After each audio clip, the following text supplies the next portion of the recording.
I den her video, der vil I stifte bekendtskab med Project Explorer i LabVIEW. De basale funktioner, der er der, hvordan vi bruger den til at organisere et projekt, et program, og sidst og ikke mindst vigtigheden og hvordan vi filmanipulerer i Project Explorer. Project Explorer, det er det samlende værktøj for hele jeres program. Det holder styr på både jeres input og jeres output-filer, de programfiler, I måtte have, eventuelle dokumentationsfiler og alt muligt. Man kan simpelthen vælte alle filer ind i det Excel, hele balladen. Det eneste, som det er, at jeg på det kraftigste vil fraråde jer, det er at lave filmanipulationer af jeres program via andre værktøjer end Project Explorer. Lad være med at flytte rundt via jeres Windows Explorer. Lad være med at omdøbe med et højre klik eller lignende de forskellige filer, fordi så bliver de relationer, som Project Explorer den laver imellem de forskellige filer, så bliver de simpelthen brudt, og man risikerer at få et gevaldigt oprydningsarbejde, og det er altså normalt klokken 5 minutter i deadline, at det her erfaringsvis sker. Så sørg for at organisere det godt fra starten. Sørg for kun at manipulere via Project Explorer. Det billede, der møder os, når det er, vi åbner LabVIEW, det er det her, og der kan vi jo så lave et projekt. Nu mødes vi af en skærm, hvor vi lige skal bare trykke Finish på den, vælger et blankt projekt, og så får vi jo også Project Explorer op. Det her, det er et helt tomt projekt. Vi har ikke programmeret noget nu, men vi kan da skabe grundlaget ved at vælge en ny virtuel folder. Det er jo altså et højre klik på My Computer, New og Virtual Instrument, en VI der, og det er det, som holder vores programmer. Jeg gemmer den her, fordi det er bare min, vi kan kalde den first function. Hver af de her små, de opfylder en specifik funktion. Lige nu så vil jeg ikke programmere nogen af dem. Det er klart, at et program det kan godt have flere forskellige funktioner. Så vi kan lave en, der hedder second function. Det er vigtigt at holde sig nogle navne, der er beskrivende for det, som man laver. Vores Project Explorer behøver ikke kun at holde på VIs, det kan holde på alt muligt andet også, så vi kan tilføje filer, så vi kan gå ud på desktoppen, og der er et førstehjælpsbevis. Det kan for eksempel være, at det er dokumentation i forhold til et eller andet, der skulle have været der. Vi kan tage alle mulige andre. Den der filer. Den kan tage en Excel eller en præsentation for den sags skyld, som ligger derinde.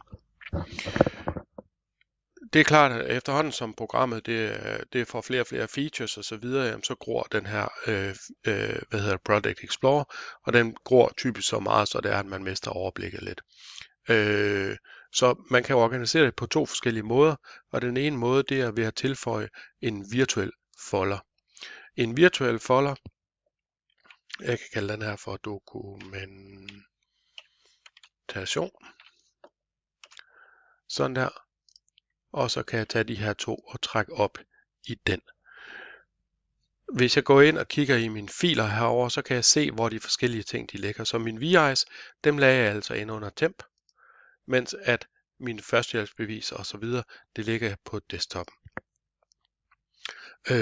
Så det som den virtuelle folder gør, det er, at den laver nogle relationer, men den har ikke noget som helst med filplaceringen at gøre, som sådan. Hvis man gerne vil have, at det har med filplacering at gøre, det vil sige, at man har den samme struktur i sin Windows Explorer, som man har i sin Project Explorer, så er det en auto-populating folder, man skal holde sig.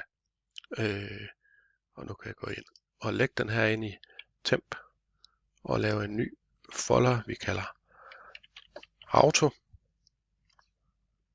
Og så er det den, jeg vælger. Herinde, nu kan jeg lige prøve at vise jer den i Windows Explorer. Den ligger lige så fint derinde, og den er fuldstændig tom. Lige så snart at jeg tilføjer noget her, det vil så være min tredje folder eller tredje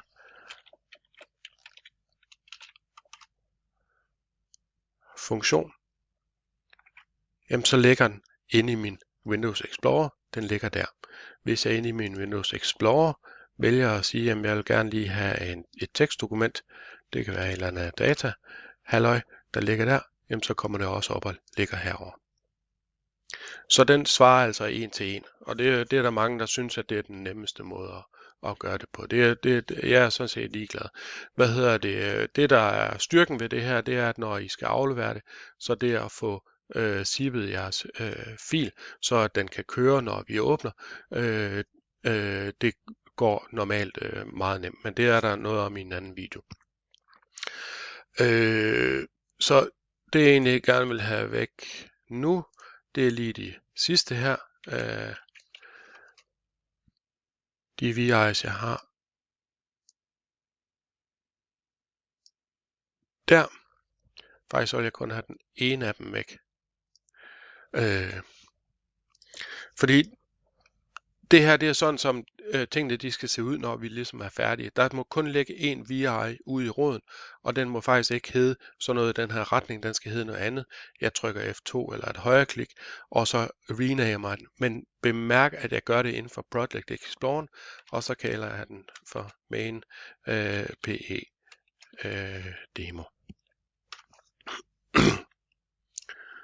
Så ligger den derind. Den skal hedde lidt mere end main, fordi I kommer til at lave mange programmer, og ellers så kommer der til at ligge rigtig mange mains på jeres harddisk, uden at man ved, hvad for et program de rent faktisk hører til, fordi de bliver jo stadig indekseret af Google og Microsoft, når I skal bruge jeres styresystem på den almindelige computer.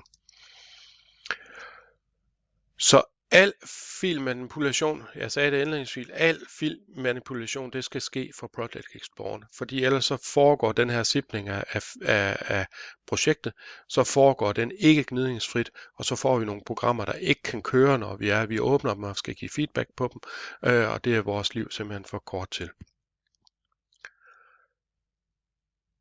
Så nu har jeg hurtigt lige vist, hvordan man omdøber, men man kan selvfølgelig også flytte det rundt. Herover der havde vi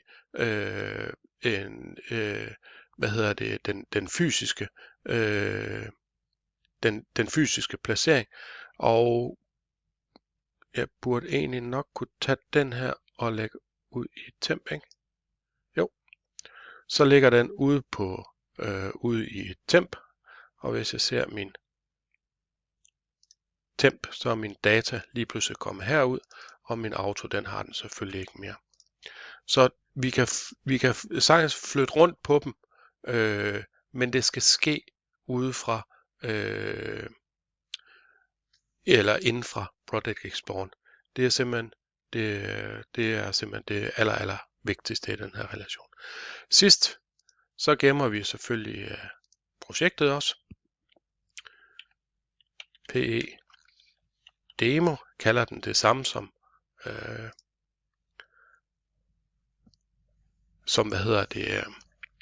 min main. Så er der styr på den del. Og så er jeg sådan set klar og færdig til at lukke. Så det var det, der var at sige om Project Explorer i den her omgang. Og så husk at øve jer.